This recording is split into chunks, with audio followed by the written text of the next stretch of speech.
Oke, selamat pagi. Salam sejahtera bagi kita semua. Nah, sekarang kita kembali lagi di pelajaran sejarah kita untuk hari ini. Yang mau kita bahas di sini di video pembelajaran ini sekarang ialah pembahasan soal yang telah Bapak berikan. Ada 10 soal. Nah, ini pembahasannya.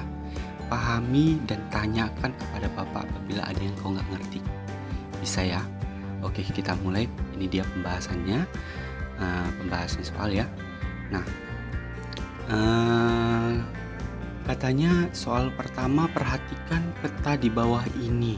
Nah, petanya udah tertera dalam soal. Bapak kasih lagi petanya di sini. Ini petanya. Peta di atas menunjukkan wilayah Republik Indonesia berdasarkan hasil perundingan. Nah, hasil perundingan. Nah, kita lihat dulu petanya. Ini peta wilayah Indonesia. Tetapi perlu kau garis bawahi, yang ditebalkan hitam itu adalah Pulau Sumatera dan Jawa. Pulau Sumatera dan Jawa. Nah, Madura juga ikut ya. Madura juga ikut di garis hitamkan.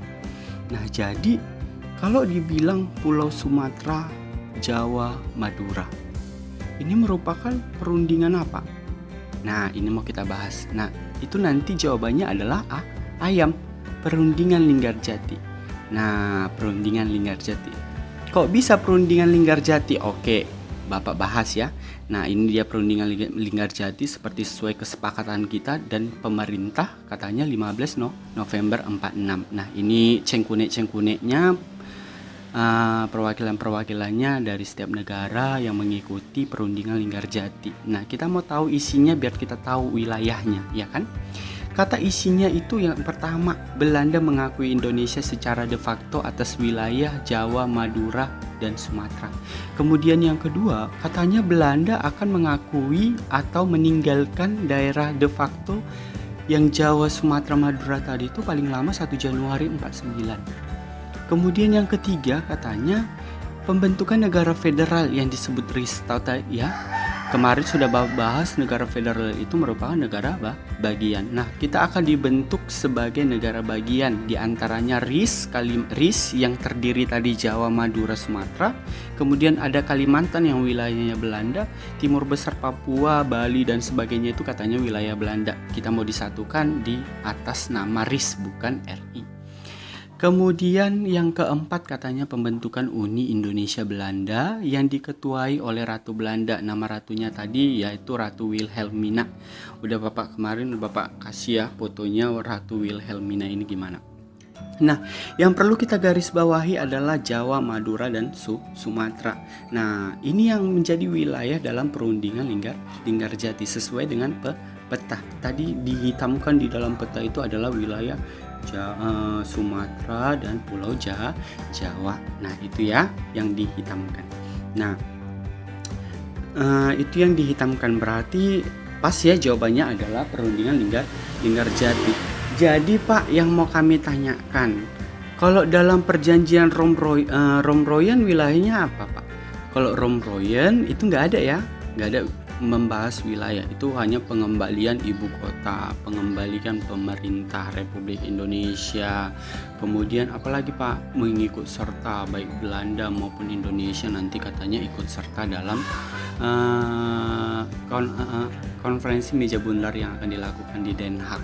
Ya, lihat lagi catatanmu.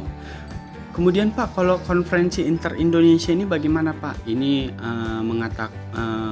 membuat atribut-atribut suatu negara. Contohnya apa Pak? APRIS sebagai Angkatan Perang Republik Indonesia satu-satunya di RIS.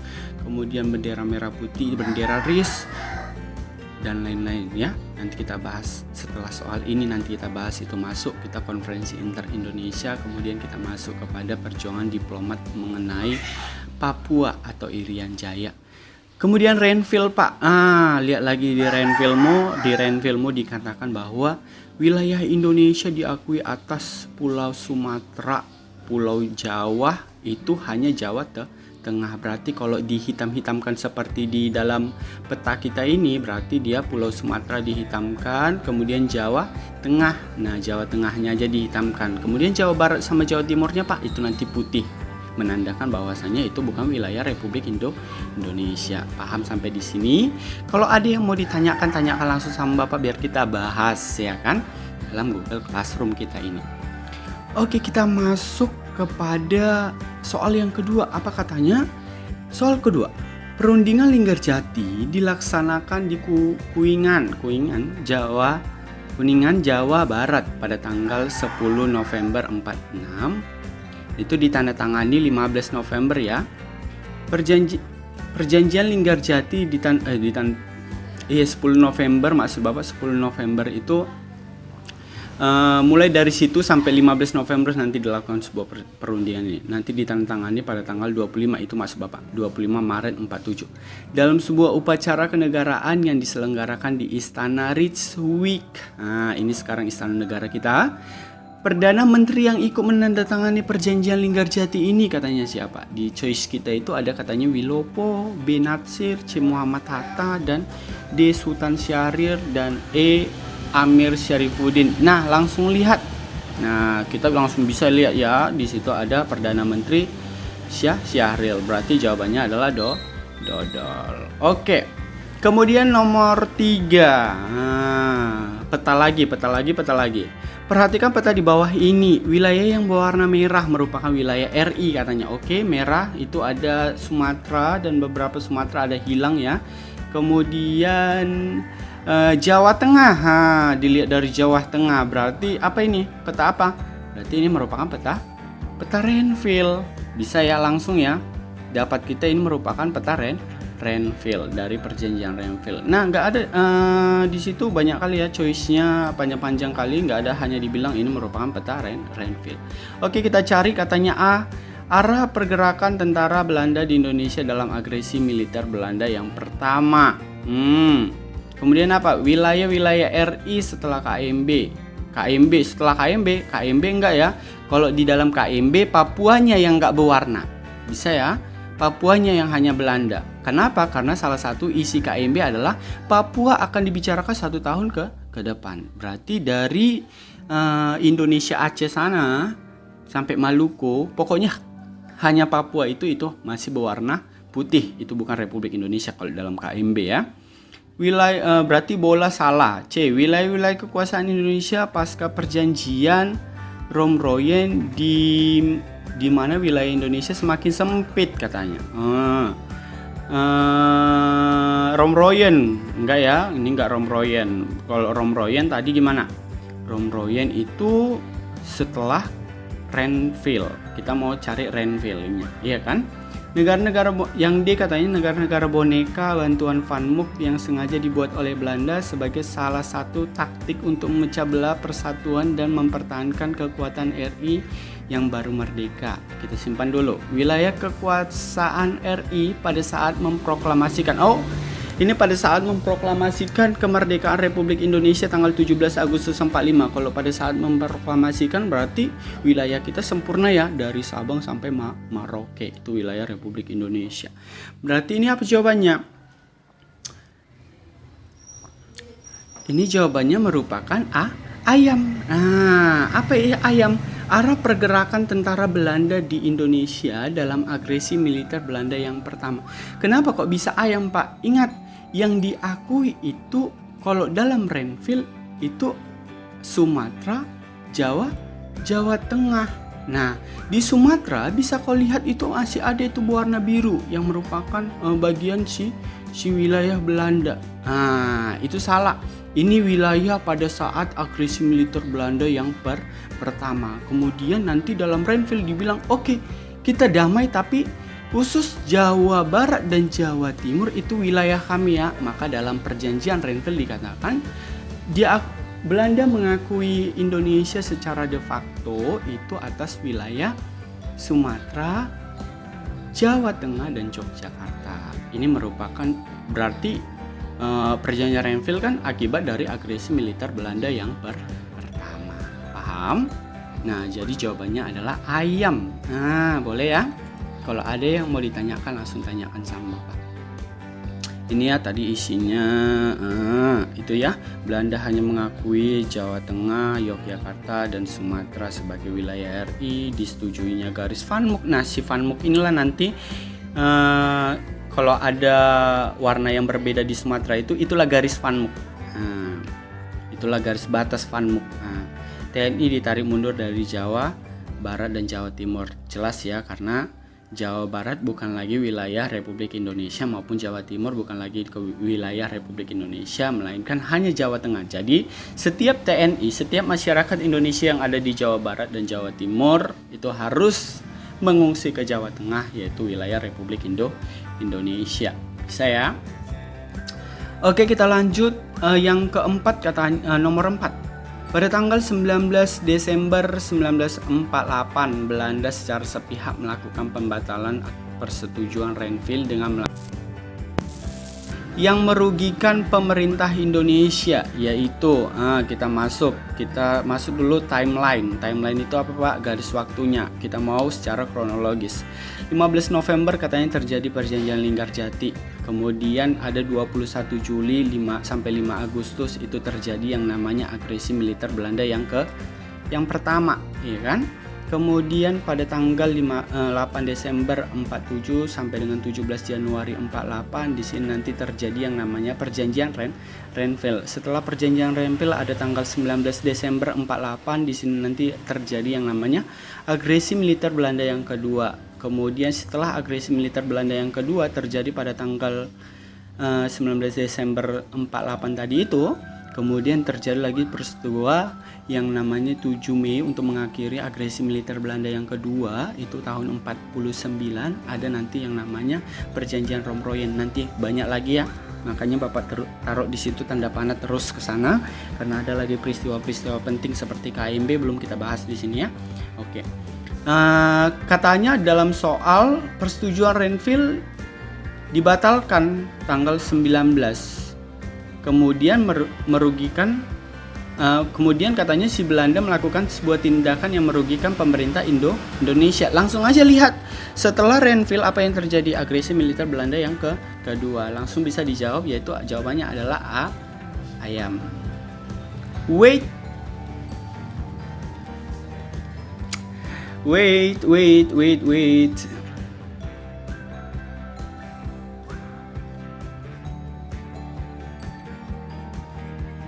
Oke, kita harus konsentrasi tinggi. Itu yang nomor 4 itu nggak jadi ya diubah, melakukan agresi militer Belanda yang pertama. Itu nggak jadi diubah, itu jebakan dari Bapak.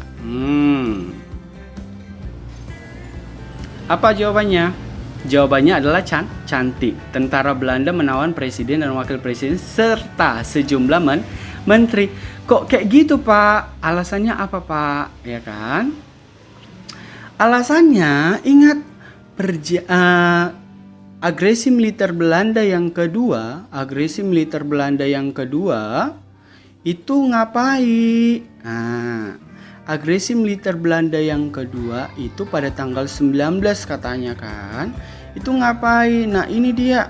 Agresi militer Belanda yang kedua itu menyerang ibu kota Yogyakarta. Itu salah ya. Ento itu katanya menguasai ibu kota Jakarta. Berarti salah. Kenapa jawabannya C, Pak?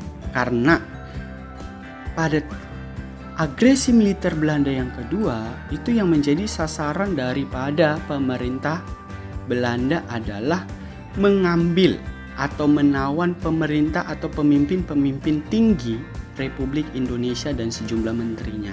Supaya apa? Supaya pemerintah yang berdaulat tidak ada di Indonesia dan Indonesia dianggap sebagai negara yang tidak memiliki pemerintah dan tidak pantas untuk berdiri menjadi satu negara yang berdaulat. Ingat 4 unsur suatu negara. Itu ada nanti adanya wilayah, adanya penduduk, adanya pemerintah yang berdaulat, adanya pengakuan dari negara lain. Apabila 4 unsur ini ada yang hilang diantaranya, maka sebuah negara tidak layak untuk berdiri. Bisa ya? Jadi agresi militer Belanda yang kedua ini membuat atau tujuan Belanda itu untuk menghapuskan pemerintah yang berdaulat di Indonesia supaya apa? Menunjukkan kepada dunia internasional bahwa Indonesia itu nggak layak menjadi negara yang berdaulat. Indonesia itu harus menjadi negara bagian dari si Belanda. Maka terjadilah penjajahan kembali oleh negara Belanda. Maka dari itu agresi militer Belanda ini, maka dari itu Presiden Insinyur Soekarno itu nanti memerintahkan Amir Syarifuddin untuk membuat sebuah pemerintah darurat Republik Indonesia. Lihat lagi catatan mengenai PDRI, Pemerintah Darurat Republik Indonesia di Bukit Tinggi. Oke, jadi jawabannya cantik ya, tentara Belanda menawan. Ini dia poin pentingnya. Oke, berarti kemudian nomor 5. Kita masuk. Kalau ada pertanyaan langsung tanyakan sama Pak, kok kayak gini Pak, kok kayak gini Pak, biar kita diskusikan. Oke, boleh di classroom kita, boleh di YouTube ini komentarnya. Kemudian nomor 5, kita masuk soal nomor 5. Apa katanya? Pada tahun 1948 Belanda melancarkan agresi militer Belanda yang kedua dengan tujuan langsung ya. Agresi militer Belanda yang kedua. Dapat ya langsung tujuannya. Apa tadi tujuannya? Tujuan dari agresi militer Belanda yang kedua. Apa yuk?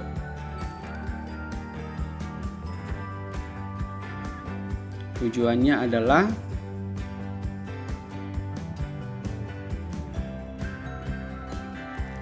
ayam ya, ingin menguasai Yogyakarta atau pemerintahannya. Yogyakarta kan ibu kota ya, berarti di situ semua pusat pemerintah, sehingga dunia internasional tidak akan mengakui Indonesia secara de facto, sehingga si Belanda bisa menguasai kembali Republik Indonesia. Oke, langsung ya. Paham ya, paham tak? Ini dia. Belanda ingin menunjukkan kepada dunia bahwa pemerintah Republik Indonesia dan TNI secara de facto tidak ada. Bisa ya? Ini akibatnya, agresi militer Belanda yang kedua. Dunia internasional meyakini Belanda melakukan tindakan melanggar perjanjian damai tadi itu ya, perjanjian Renville dan sebagainya lah. Lihat lagi di catatanmu, oke? Nah, kemudian kita masuk isi dari kesepakatan KMB. Lagi-lagi ya, kesepakatan KMB, Konferensi Meja Bundar. Apa katanya? Belanda akan mengakui kedaulatan RIS paling lama 30 Desember. Nanti kita diakui pada tanggal 27 Desember 49 tentunya ya. Kemudian ini tadi Bapak bilang Irian Barat akan dibicarakan 1 tahun kemudian. Kemudian dibentuknya Uni Indonesia Belanda dikepalai oleh Ratu Belanda Wilhelmina tadi. Kemudian RIS akan bayar utang sejak 1942 kepada wilayah Belanda. Kemudian kapal-kapal Belanda katanya akan ditarik dari wilayah Republik Indonesia. Kemudian pembubaran Kenil, ini tentara si Belanda yang dan bekas Kenil itu masuk APRIS, Angkatan Perang Republik Indonesia Serikat. Nah, dari isi konferensi meja bundar ini nih, soal kita ini choice-nya yang manalah yang paling menonjol kepada isi KNB ini, maka pilihlah itu. Apa itu jawabannya? Katanya A, menyetujui Republik Indonesia sebagai bagian dari negara Indonesia Serikat. Kemudian B, pemerintah Republik Indonesia bersedia untuk menghentikan perang gerilya. Kalau perang gerilya ini apa ini? Romproye ini ya. Kemudian C, Angkatan Perang Republik Indonesia merupakan angkatan perang nasional. Ini bukan isi KMB, ini merupakan isi inter-Indonesia. Kalau D, Belanda akan menyerahkan kedaulatan kepada RIS pada akhir bulan Desember kita 45, enggak ya, bukan 45 melainkan 49, berarti D salah. E, katanya Belanda mengakui secara de facto Republik Indonesia dan wilayah kekuasaan meliputi Sumatera, Jawa, Madura. Ini bukannya itu merupakan isi perjanjian Linggarjati. Jawabannya adalah A, yang menyetujui Republik Indonesia sebagai bagian dari negara Indonesia Serikat. Oke, Paham ya sampai di sini? Oke, nomor 7. Apa katanya? Nomor 7 katanya perhatikan hasil perundingan di bawah ini. Bla bla bla bla bla bla bla bla bla bla bla bla bla bla bla bla berdasarkan keterangan di atas. Yang termasuk perjanjian Rom-Royen. Kira-kira apa yuk? Kalau Royen kan katanya gini. Delegasi Rom, delegasi Indonesia katanya pemerintah RI mengeluarkan agar menghentikan perang gerilya, bekerja sama dan mengembalikan perdamaian, menjaga ketertiban dan keamanan. Kemudian turut serta dalam KMB di Den Haag. Sementara kalau dari Belanda bilang si Royen, pemerintah Belanda setuju bahwa ibu kota pemerintahan RI akan dibebaskan sekitar tanggal 24 sampai 29 Juni 49. Kemudian kami pemerintah Belanda membebaskan tak bersyarat pemimpinnya seperti Insinyur Soekarno, Syahrir, Muhammad Hatta dan lain sebagainya itu di tanggal 6 Juni. Kemudian yang ketiga katanya pemerintah Belanda menyetujui RI sebagai bagian dari negara Indonesia Serikat atau bagiannya negara Indonesia Serikat. Kemudian keempat sama-sama KMB mereka berdua akan mengikuti di Den Haag. Berarti apa jawabannya? Berarti nomor 1 ya, memerintahkan seluruh pengikut republik yang bersenjata menghentikan perang gerilya. Kalau 2, pihak Indonesia menyetujui dibentuk negara Indonesia Serikat pada peralihan sampai pengakuan kedaulatan.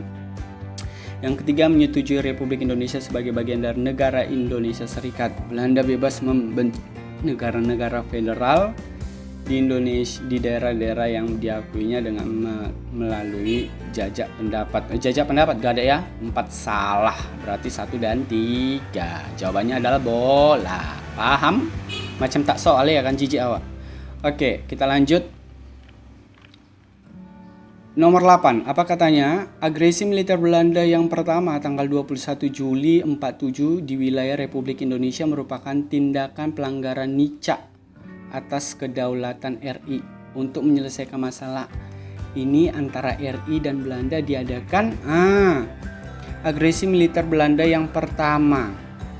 Ya kan? Langsung aja. Siap agresi militer Belanda yang pertama ada apa? Ya kan? Nah, langsung lihat timelinenya.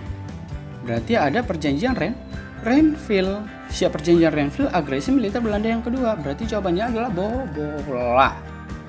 Macam tak soal lagi-lagi ya. Lagi-lagi macam tak soal yang dikasih Pak Marco ini jijik awak ya kan. Hanya segini kekuatan Pak Marco ngasih soal.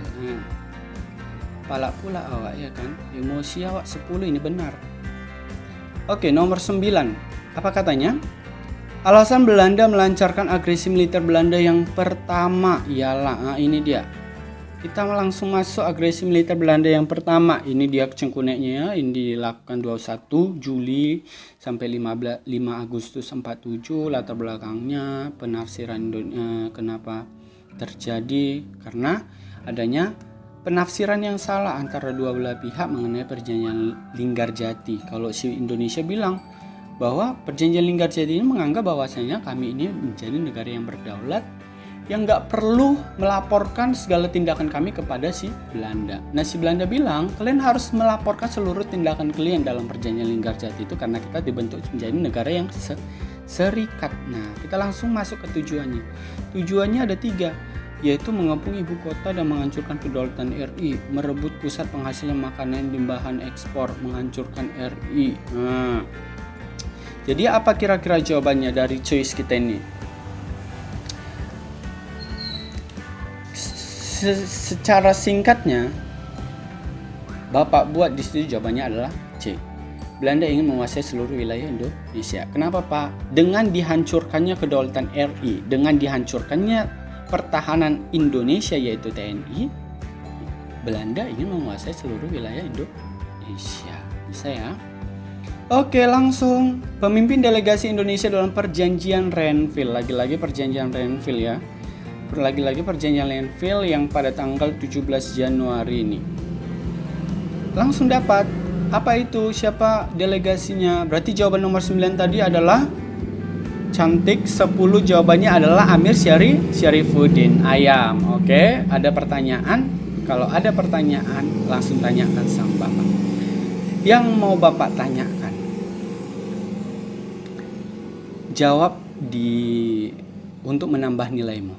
Jawab di kolom komentar Google Classroom kita. Kira-kira setelah kau pelajari perjuangan diplomasi, setelah kau pelajari perjuangan bersenjata, masyarakat Indonesia, pemerintah Republik Indonesia, apa yang bisa kau dapatkan? Maksud Bapak, sifat apa yang bisa kau dapatkan? Sikap apa yang bisa kau petik dalam perjuangan ini? Sikap apa yang dapat kau petik untuk mengubah masa depan? Sikap apa yang bisa kau petik dalam perjuangan mereka ini untuk mengubah masa depanmu yang harus kau lakukan di waktu sekarang? Apa yang harus kau ubah? Sampai di sini dulu pembelajaran kita. Jawab soal lisan Bapak itu di Google Classroom kita tadi. Selamat pagi. Salam sejahtera bagi kita semua. Stay safe. Di rumah terus. Belajar dari rumah, baca bukumu. Sampai ketemu di lain waktu. Terima kasih.